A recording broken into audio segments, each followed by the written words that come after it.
আসসালামু আলাইকুম। আজকে আমি আপনাদের সাথে 1 pound birthday cake decoration, vanilla cake decoration, সেই কেক ডেকোরেশন করেছি আমি আজকে ট্রপিক্যাল হুইপ ক্রিম দিয়ে। ট্রপিক্যাল হুইপ ক্রিমে কালার মিক্সিং কিভাবে ডেকোরেশন করব, আর অনেকের অনেক অভিযোগ এই ক্রিম দিয়ে ফুল করতে পারে না, বিশেষ করে ক্রিমটা ওভারবিট আর পাশাপাশি নরম হয়ে যায়। সকল টিপস আর অভিযোগের ভিত্তির উপর ডিপেন্ড করে আজকে এই টিউটোরিয়ালমূলক ভিডিও আবারও নিয়ে হাজির হয়ে গেলাম। এই ধরনের অনেক ভিডিও টিউটোরিয়ালমূলক ট্রপিক্যাল হুইপ ক্রিমের বিষয় নিয়ে আমার এই চ্যানেলে আরও দেওয়া আছে, চাইলে দেখে নিতে পারেন।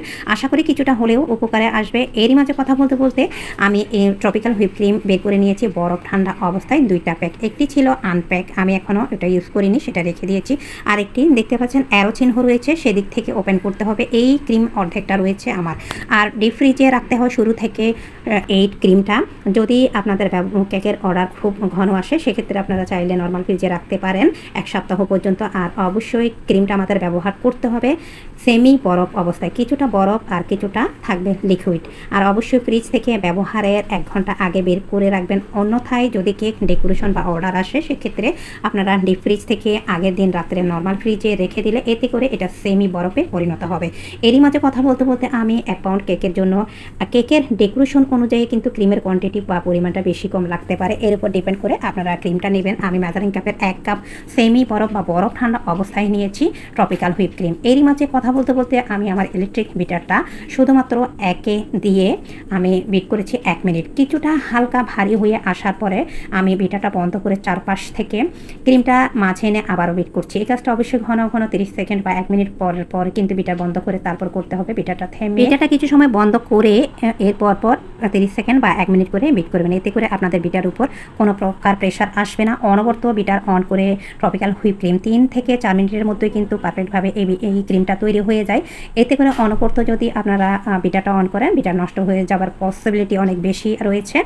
আর আমি 1 থেকে 1.5 মিনিট লো মানে 1-এ রেখে তারপর বিট করেছি। এরপরে আমি 3-এ দিয়ে 3 থেকে 4 মিনিটের মধ্যে পারফেক্টভাবে আমাদের এই ট্রপিক্যাল হুইপ ক্রিমটা বিট করে নিয়েছি। অতিরিক্ত গরম হলে সেক্ষেত্রে চাইলে একটি বরফের পাত্র আপনারা এই ক্রিমের পাত্রের নিচে দিতে পারেন। অন্যথায় আপনারা চাইলে বরফ ঠান্ডা অবস্থায় দ্রুত করে নিতে পারেন। যখন দেখবেন খুব বেশি নরম হয়ে এসেছে তখন পাইপিং ব্যাগে ভরে এই ক্রিমটা আপনারা চাইলে নর্মাল ফ্রিজে রেখে দিতে পারেন, এতে করে খুব দ্রুত সেট হয়ে যাবে। এই তো মোটামুটি আমাদের ট্রপিক্যাল হুইপ ক্রিমটা প্রায় পারফেক্টভাবে ফ্রস্টিং করা শেষ। যখন এইভাবে ভাঁজের সৃষ্টি হবে তখনই বুঝে নিতে হবে আমাদের ট্রপিক্যাল হুইপ ক্রিম এরই মাঝে কিন্তু অলমোস্ট ডান। অতিরিক্ত গরম অথবা নিজস্ব শরীরের বা হাতের একটা তাপমাত্রা রয়েছে, সেক্ষেত্রেও যখন পাইপিং ব্যাগ থেকে এই ক্রিম পাইপ করবেন তখনও কিন্তু নরম হয়ে যাবার পসিবিলিটি রয়েছে। কিছু কিছু ছোট ছোট টিপস আর টেকনিক রয়েছে, সেই টিপস আর টেকনিকগুলি যদি ফলো করেন আপনারা পারফেক্টভাবে এই ট্রপিক্যাল হুইপ ক্রিম দিয়ে কিন্তু গোলাপ ফুল থেকে শুরু করে ক্রিম মিক্সিং সব কিছু কিন্তু পারফেক্টভাবে করে নিতে পারেন। এই তো দেখতে পাচ্ছেন একেবারে স্মুথ আর পারফেক্টভাবে ওভারবিট ছাড়াই আমাদের ক্রিমটা তৈরি হয়ে গেল। এইবার আবারও আমি এইভাবে স্প্যাচুলা দিয়ে মাঝে এনে দিচ্ছি। এর আগে আমরা ভ্যানিলা এসেন্সটা ইউজ করেছি। আপনাদের কেকের যদি পাউন্ড পিছু রেট কেমন হয় তার উপর ডিপেন্ড করে আপনারা কিন্তু ক্রিমটা ইউজ করবেন। যেহেতু আমার কেকের প্রাইস খুবই কম এরিয়া অনুযায়ী, সেই অনুযায়ী আমি ক্রিমটা ইউজ করি। আর যদি আমি ট্রপিক্যাল হুইপ ক্রিম ছাড়া ভিভো রেড অথবা এবার হুইপ ক্রিম এই ক্যাটাগরির ক্রিমগুলি ইউজ করি, তাহলে সেক্ষেত্রে কিন্তু আমার কোনোভাবেই কিন্তু বিজনেসটা টিকবে না, আমার কিন্তু অনেক বেশি লোকসানে পড়বে। পাশাপাশি কথা বলতে বলতে আমি ক্রিমটা 3 ভাগে ভাগ করে নিয়েছি, বেশি আর কম। যেহেতু আমার কাছে ক্লায়েন্ট একটা রেফারেন্স পিকচার শেয়ার করেছে, সেই অনুযায়ী যতটা সম্ভব মেক করার চেষ্টা করেছি। 3টা ভাগে ভাগ করে নিয়েছি ক্রিম। আর একটা পাশে আমি একটু পরিমাণে বেশি বেগুনি কালার দিয়েছি, অন্য পাশটা আমি কম বেগুনি কালার দিয়ে তারপর আমি একটা ডার্ক কালার আর পাশাপাশি একটু লাইট কালার আমি ক্রিমের মাঝে কালারটা অ্যাড করে নিচ্ছি। কালার মিক্সিংয়ের সময় কোনোভাবে চেপে চেপে কিন্তু কালার মিক্স করা যাবে না, এতে করে কিন্তু ক্রিমটা নরম হয়ে যায়। এই তো এরই মাঝে আমি কিন্তু এই ক্রিমটা মোটামুটি কিছুটা আমাদের কালার মিক্সিং হয়ে গিয়েছে। আর ডেকোরেশনের জন্য এই ক্রিমটা রাখবো অফ স্ক্রিনে, বাকিটা আমি পাইপিং ব্যাগে ভরে নিব। অন্য একটি বাড়িতে আপনারা দেখেছেন সেটাটাও আমি ভালোভাবে মিক্স করে নিচ্ছি। আর স্মুথ একটা ক্রিম তৈরি হয়ে গিয়েছে এরই মাঝে। এবার এই ক্রিমটা আমরা ভালোভাবে আলতোভাবে স্প্যাচুলার সাহায্যে মিশিয়ে নিচ্ছি। কালার একটা আমি খুব বেশি ডার্ক আনার চেষ্টা করেছি, অন্যটা একটু কম। এই তো আমি অফ স্ক্রিনে একটা কেক বেস তৈরি করে নিয়েছি 2টা ডিম দিয়ে। আর আমি কিন্তু আমার প্রত্যেকটা স্পঞ্জ কেক 5 পাউন্ড 6 পাউন্ড যত পাউন্ড রাউন্ডে হোক, আমি চেষ্টা করি ওভেনের চাইতে চুলাতে পারফেক্ট স্পঞ্জ কেকটা আমার ব্যক্তিগত এক্সপিরিয়েন্স থেকে যেহেতু ভালো হয়, তাই আমি ওভেনের চাইতে চুলাতে তৈরি করার চেষ্টা করি।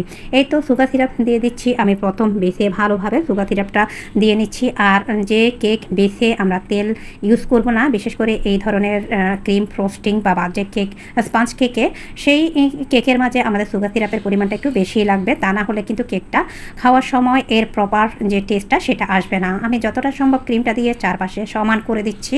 সমান করে দিতে হবে অবশ্যই ক্রিমটা, তা না হলে আপনাদের দ্বিতীয় বেস বা তৃতীয় বেস যেটাই আপনারা অ্যাড করবেন সেটা কিন্তু কোথাও উঁচু অথবা কোথাও নিচু হবে। আর ক্রিমের পরিমাণ যদি বেশি হয় সেটাও আমি সরিয়ে নিচ্ছি।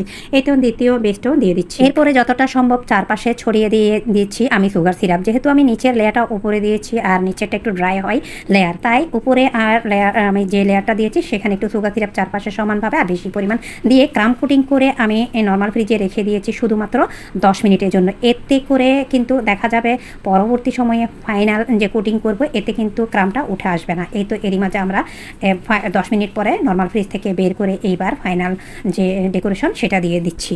হুইপ ক্রিম তৈরির ক্ষেত্রে যতটা টিপস আমার জানা মতে আজকের এই ভিডিওতে যতটা আমার মনে বা খেয়ালে এসেছে ততটা আমার এক্সপিরিয়েন্স থেকে আপনাদের সাথে শেয়ার করার চেষ্টা করেছি, যদি কিছুটা আপনাদের উপকারে আসে। ট্রপিক্যাল হুইপ ক্রিমে কিছু কিছু ছোটোখাটো টিপস রয়েছে, সেগুলি যদি আপনারা ঠিকভাবে ফলো করেন তাহলে সেক্ষেত্রে কিন্তু আপনাদের কেকটা একেবারে পারফেক্ট হতে বাধ্য। এই তো এরই মাঝে আমি কেকটা কভার করে নিয়েছি আর ভেতরে আমি ক্রিম দিয়েছি হোয়াইট।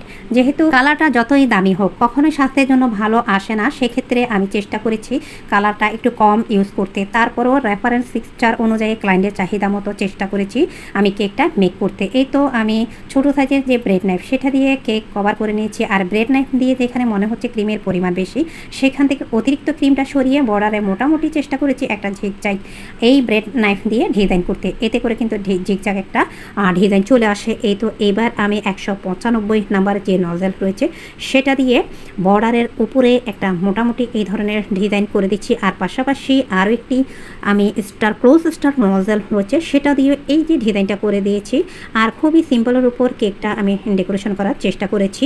সব 95 নাম্বার নজেল দিয়ে ডিজাইন করার পরে এবার ক্লোজ স্টার নজেলটা দিয়ে আমি উপরে আর ঠিক নিচের বর্ডারের উপরের ডিজাইনটা এইভাবে করে নিচ্ছি, যেভাবে আমার কাছে ক্লায়েন্ট রেফারেন্স পিকচার পাঠিয়েছিল সেই অনুযায়ী। এই তো এরপরে কালার ছাড়া কিছু ক্রিম পাইপিং ব্যাগের মাঝে ভরে আমি ছোট করে এর মুখটা কেটে নিয়েছি। আর এর সাহায্যে আমি চেষ্টা করেছি এইভাবে একটু ডট দিয়ে তারপর কয়েকটা ফুল করতে। এইভাবে আমি উপরে এমনকি বর্ডারও কয়েকটা ফুল করে তারপর ডিজাইনটা মেক করে এর উপরে আমি সুগার সিরাপ অ্যাড করে দিয়েছি। এরপরে কয়েকটা আমি ফুল করে বর্ডার আর উপরে তারপর একটি ছোট প্যালেট নাইফ দিয়ে এইভাবে একটু সামনের দিকে আমি চ্যাপটা করে দিচ্ছি। এরপরে এর মাঝে আমি একটা সুগার বল দিয়ে দিব মিডিয়াম সাইজের। এতে করে দেখতে আমাদের এই কেকটা আরও গর্জিয়াস লাগবে, দেখতে আরও বেশি কিউট লাগবে। এই তো দিয়ে দিলাম কিছুটা আমি সুগার বল দিয়ে আমি কেক ডেকোরেশনটা এর মাঝে শেষ করলাম। আর অফিস কিনে আমি নামটা লিখে তারপর কেকটা ডেলিভারি দিয়ে দিলাম।